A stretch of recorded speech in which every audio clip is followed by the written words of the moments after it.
Discharge করে দিয়েছে, মম আসছে। তো ভীষণ ভালো লাগছে, ভীষণ মানে কি বলবো, মানে কোনো দিন আমার লাইফে না এরকম হয়নি। অনেকেরই হয়, মা হসপিটালে ভর্তি থাকে, ছোটোবেলায় অনেকেরই অনেকের মায়ের আর কি প্রবলেম হয়, কিন্তু আমি মমকে আজ পর্যন্ত জ্বর নিয়ে এক বেলাও বিছানায় শুয়ে থাকতে দেখিনি। মানে মমকে এরকম অসুস্থ হতে আমি প্রথম দেখলাম, প্রথম। তো সেই জন্য মম আসছে বলে আমি ভীষণ ভীষণ এক্সাইটেড, মানে এতদিন মমকে দেখিনি। আর সেদিন গিয়েছি আইসিইউতে, জাস্ট 4 থেকে 6 মিনিট মতন মনে হয় ছিলাম। তো হাজব্যান্ডেই ফোন করলো যে আমি মমকে নিয়ে বেরিয়ে গেছি। তো সকাল থেকেই একটু দোনোমনোর মধ্যে ছিল যে ছুটি দেবে কি ছুটি দেবে না। লাস্টে ডক্টর বললেন যে যেহেতু ইনফেকশানটা এখনও অল্প একটু রয়েছে, তো সেজন্য অ্যান্টিবায়োটিকটা আমি দিয়ে দিয়েছি, অ্যান্টিবায়োটিকটা চলবে। আর তার সাথে সাথে 6 উইকস পরে অপারেশন, মিনিমাম 6 উইকস পরে অপারেশন। তো এই হচ্ছে এখন অবস্থা।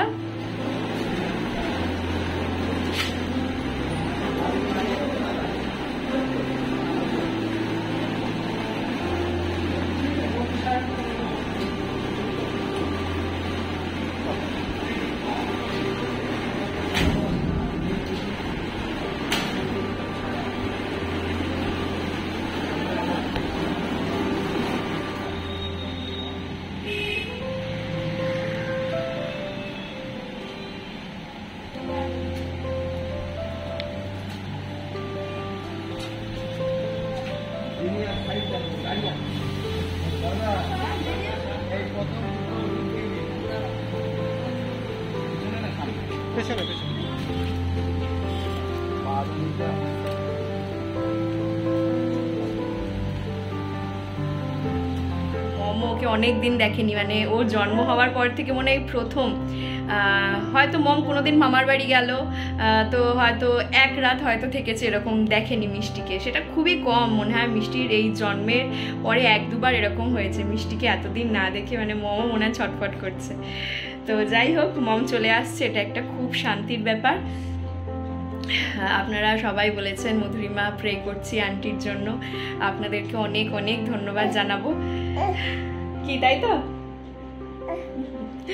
তো চলুন ব্লগটা কন্টিনিউ করা যাক। মম আর হয়তো সল্টলেকের ওদিকে এখন খুব জ্যাম রয়েছে, যেহেতু আজকে তাও তো শনিবার, একটু কম হয়তো অফিস ছুটির ব্যাপারগুলো থাকে। তো যাই হোক, মম চলে আসুক, আর আসলে তারপর আবার ভিডিও অন করব। এই মমকে নিয়ে আমি ফিরছি, গাড়ির ভিতরে অন্ধকার রয়েছে। মম বলছে আমার মুখটা আর দেখাস না। আমি ফ্রন্ট ক্যামেরাটাই অন করলাম, মম আসবে, এক্ষুনি ঢুকবে। মিষ্টির রিয়াকশনটা আমি দেখার জন্য আছি।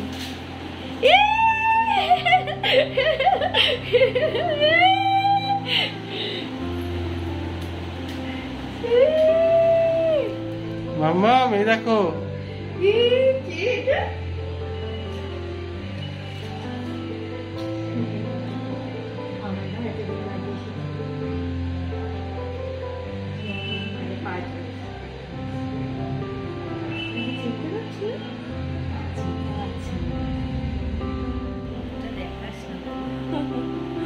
আচ্ছা ঠিক হয়ে যাবে। তো মিষ্টির ভিডিওটা অফ করার পরে তারপর আনন্দটা দেখা গেছে। মম বলছে মনে আমাকে চিনতে পারছে না। সত্যি আমি নিজেই মমকে চিনতে পারছি না, মমকে এরকম আমি কোনো দিন দেখিনি, একটু আগেই বলছিলাম। ঠিক আছে, আমরা আবার সুস্থ করে তুলবো মমকে আগের মতন। আসে বাবাই,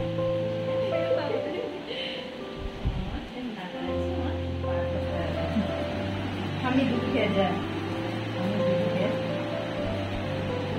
কোথায় যাবো? দুটো পেশেন্ট করাবে। দেখি মাম, তাকাও একটু।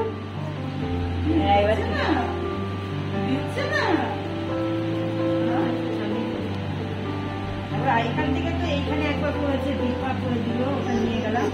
আমার বস বস বস, এখানে বস বস বস। আচ্ছা আচ্ছা, দেবো দেবো দেবো।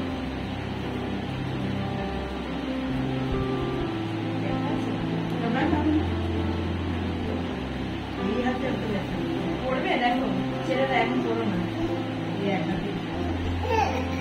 একটু দে কোনো সব দরকার ঠাম্মি কি বলছে দেখ না ঠাম্মি কি বলছে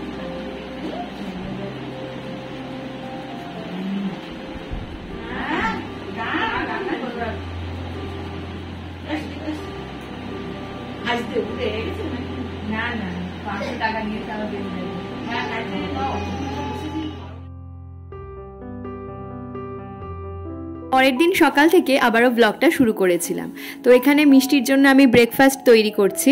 আজকে ভয়েস ওভার করার সময় মিষ্টি আমার সাথেই আছে, হয়তো ওর আওয়াজও পাওয়া যাবে। তো যাই হোক, এখানে মিষ্টির ব্রেকফাস্ট আমি রেডি করে নিচ্ছি। আজকে ওকে ব্রেকফাস্টে দেবো হচ্ছে সুজি। আগে হলে কি হতো, যখন খুব গরম পড়েনি তখন আমি সুজিটা দুধের মধ্যেই সেদ্ধ করে নিতাম, কিন্তু এখন যেহেতু টেম্পারেচার প্রায় 42-43 ডিগ্রি, সেজন্য আর গরুর দুধটা দেওয়ার সাহস পাচ্ছি না মিষ্টিকে।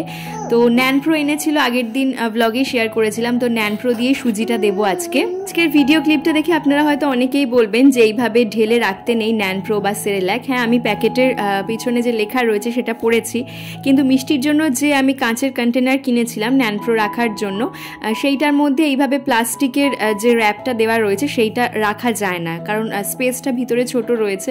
তো সেই জন্য আমি ঢেলেই রাখি, আর প্রথম থেকে আমি এইভাবে ঢেলে রাখি, সেরকম কোনো অসুবিধা হয়নি। তারপরে এখানে একটা ছোট বাটিতে আমি নিয়ে নিচ্ছি জল, গরম জল নিচ্ছি এখানে, আর তারপর যতটা পরিমাণ ন্যানপ্রো দেওয়ার প্রয়োজন রয়েছে সেটা অ্যাড করে নিয়ে তারপর যে সুজিটা আমি বয়েল করে রেখেছি সেটা এর মধ্যে দিয়ে দেবো।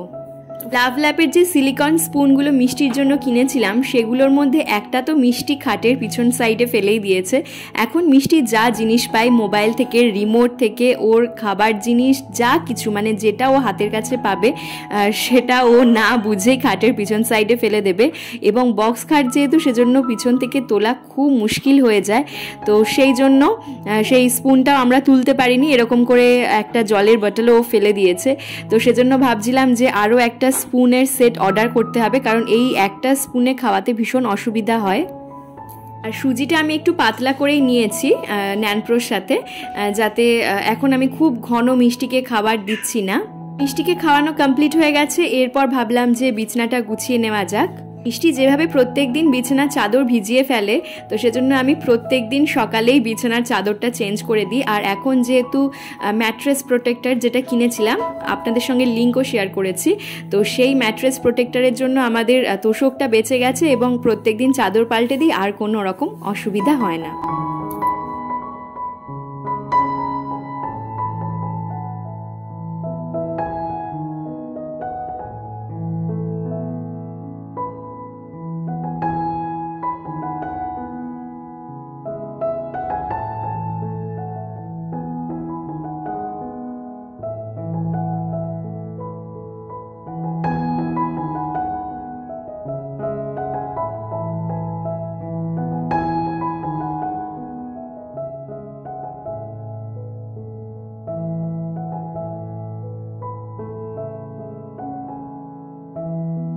বিছানা গোছানো কমপ্লিট, এরপর চলে যাব নেক্সট কাজে। তো এখন মিষ্টির জন্য রান্নাটা আমি করে নেব। মিষ্টির জন্য আলাদাভাবে যে মাছের ঝোলটা তৈরি করি সেটা করে নেব ভাবলাম। আর আগে একই সাথে যাতে মাল্টিপল কাজ হয়ে যায়, সেজন্য বিছানার চাদর সমস্ত কিছু আমি ওয়াশিং মেশিনে দিয়ে অন করে দিয়ে তারপর মাছের ঝোলটা রেডি করতে যাব। এখন ছাদে যে পরিমাণ রোদ থাকে, 1 ঘন্টার মধ্যে জামা কাপড় মেলে দিয়ে এলেই একদম শুকনো হয়ে যায়। আর মিষ্টির অবস্থা দেখুন, আমি এখন কিচেনে চলে এলেই ও আমার সাথে কিচেনে চলে আসবে, সমস্ত জিনিসপত্র নিয়ে ঘাটাঘাটি করবে। ওই সাইডে কয়েকটা বড় বড় কন্টেনার রাখা রয়েছে, তো সেগুলো নিয়ে ওর খেলাধুলা শুরু হবে। ভাগ্যিস সমস্ত কিছু ক্যাবিনেট করে কভার করা ছিল, না হলে যে কি অবস্থা হতো। মানে আগে যেরকম আমার কিচেন ছিল, সব কন্টেনার বাসনপত্র সব কিছু নামিয়ে একাকার করতো। তো যাই হোক, ওখানে মিষ্টির মাছের ঝোলটা বসিয়ে দিয়ে ওয়াশিং মেশিনে জামা কাপড় কাচা হচ্ছে, আর এখানে মিষ্টির জামা কাপড়ও সব ধুয়ে নিচ্ছি। মিষ্টির ছোট ছোট জামা কাপড়, পাতলা জামা কাপড়গুলো আর ছাদে দেওয়ার প্রয়োজন হয় না, কারণ বারান্দাতেই যে পরিমাণ রোদ আসে প্রত্যেকদিন, সেই রোদেই মিষ্টির জামা কাপড়গুলো শুকিয়ে যায়। গরমকালে অন্যান্য দিকে খুব কষ্ট হলেও ওই টেম্পারেচার বেড়ে যাওয়ার জন্য, কিন্তু জামা কাপড় সানড্রাই করার জন্য কিন্তু ভীষণ সুবিধা হয়। বর্ষাকাল পড়ে গেলে তো সেই সমস্যা জামা কাপড় নিয়ে, কারণ সূর্যর দেখা পাওয়া যায় না, আর তার সাথে সাথে জামা কাপড় বারবার ছাদে মেলা তোলা, এই কাজ করতে করতেই সময় চলে যায়। জামা কাপড় কাচা কমপ্লিট, এরপর গিয়ে আমি স্নান করে নেব আর তারপরে মিষ্টিকে স্নান করাবো। আর এখন একটু সকাল সকাল স্নান না করলে কি হয়, জল একদম গরম হয়ে যায়, তখন আবার গরম জলে স্নান করতে হয়। তো আমার স্নান তো কমপ্লিট, এখন এই যে মিষ্টি ঠাম্মা ওকে নিয়ে বসে আছে, আমরা দুজনে মিলে মিষ্টিকে এখন স্নান করিয়ে দেব।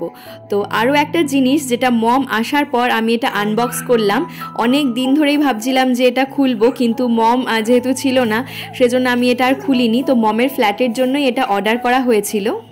মম নিজেই দেখে এটা অর্ডার করেছিল, কিন্তু তারপরে মম তো হসপিটালে অ্যাডমিট হয়েছিল, তো তারপরে এই জিনিসটা আসে, সেজন্য আমি আর এটা আনবক্স করিনি। মম আসার পর এটা খুললাম আর মমকেও দেখালাম।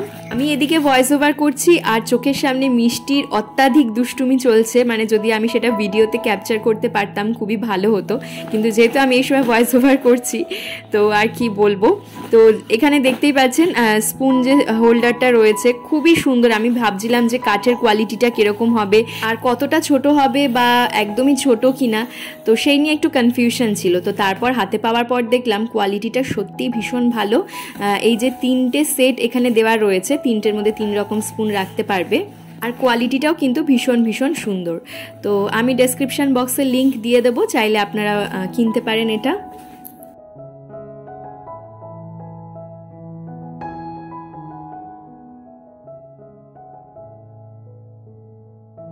মিষ্টিকে নিয়ে প্রয়োজন ছাড়া খুব একটা বেরানো হয় না, কিন্তু ওর বাবা বলল আজকে মিষ্টিকে নিয়ে ঘুরতে যাব, তো সেজন্য মিষ্টিকে নিয়েই আমরা বেরিয়েছিলাম।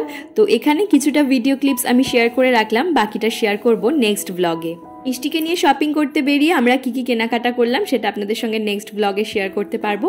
তাহলে চলুন আজকের ভিডিওটা এখানেই শেষ করছি। যদি ভালো লেগে থাকে তাহলে চ্যানেলটা সাবস্ক্রাইব করে দেবেন, কেমন লাগলো অবশ্যই কমেন্ট সেকশনে জানাবেন, আর আপনার করা একটা লাইক আমাকে নেক্সট ভিডিও বানাতে অনেক অনেক বেশি মোটিভেট করে। তাহলে আজকের ভিডিওটা এখানেই শেষ করছি, ফিরবো নতুন ভিডিও নিয়ে। ভালো থাকবেন, সুস্থ থাকবেন, ধন্যবাদ।